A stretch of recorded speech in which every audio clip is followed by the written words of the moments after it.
I feel like I can't get a straight answer out of anyone on this. So I'm making this video to recruit you to try to help me with this.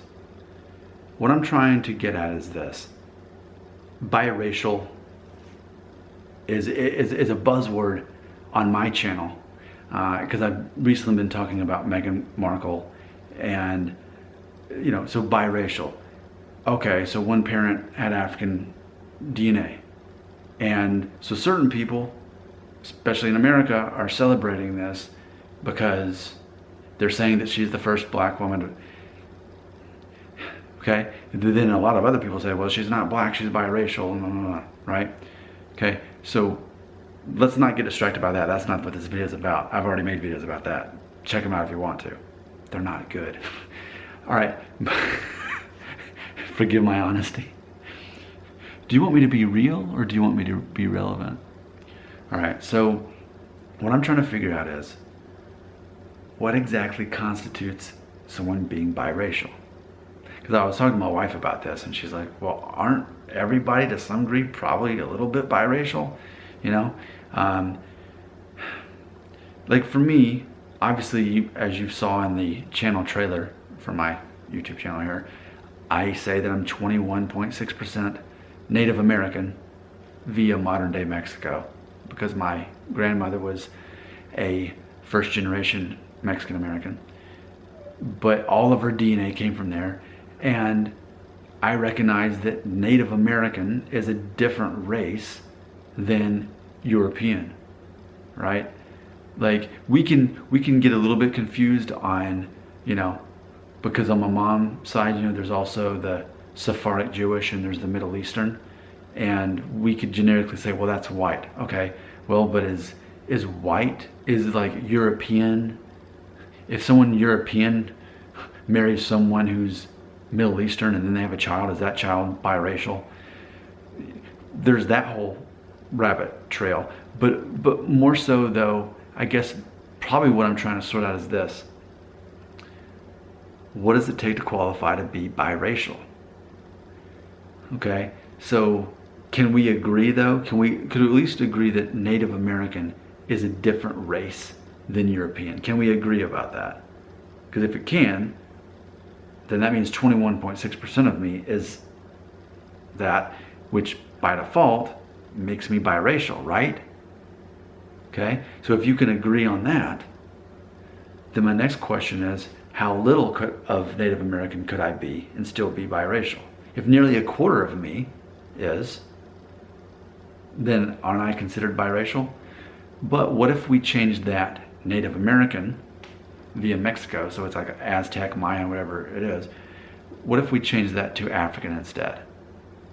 Okay, at that point I wouldn't be black, but I'd be biracial, right? If I was a quarter African descent, you know, whether or not I would be an African American, the point is I'd be biracial, right? Okay, so if we were switching it to African for that 1/4% that I kind of am, what if we lowered it? What if I wasn't as much African, and what instead if I, instead of being 21.6% African and the rest European, etc., what if I was only 8%? Am I still biracial if I'm 8%? And I know what you're gonna say, well, that's going back to the one drop rule. Well, okay, exactly, but that's why I'm confused. What exactly does it take to qualify as being biracial? How little of a thing are you? Because I've talked before that most people here in America and that are black Americans, they do DNA tests, they're showing between 3/4 or 2/3 to 3/4 African DNA. So even if you have two parents that are African American or black American, they have a child who's ultimately going to be about the same percentage African as they are. So in essence, it's like, aren't most African American or most black Americans biracial to begin with? So I get it that it's this awkwardness of almost going back to the whole one drop rule. But if that's the case, then that would qualify me because both of my parents show 1 to 2% African on their tests.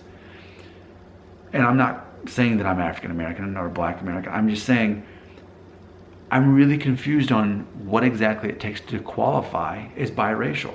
Because not only do you have a percentage that you're trying to sort out, but then you have to sort out what exactly is a different race. You know, for me, it's very clear that Native American is a different race than European.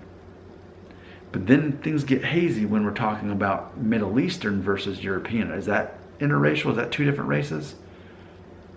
What about someone who's Jewish and someone who's, say, from Iraq that's not Jewish? Is that two different races? It's hard for me to draw the lines and know exactly what is a different race versus a different origin or different nationality or whatever it is. I'm not really sure that I understand what biracial is, because that's almost assuming that both parents, even coming from different backgrounds, even if they are a different race, that's assuming that they're mostly one thing. I'm so confused.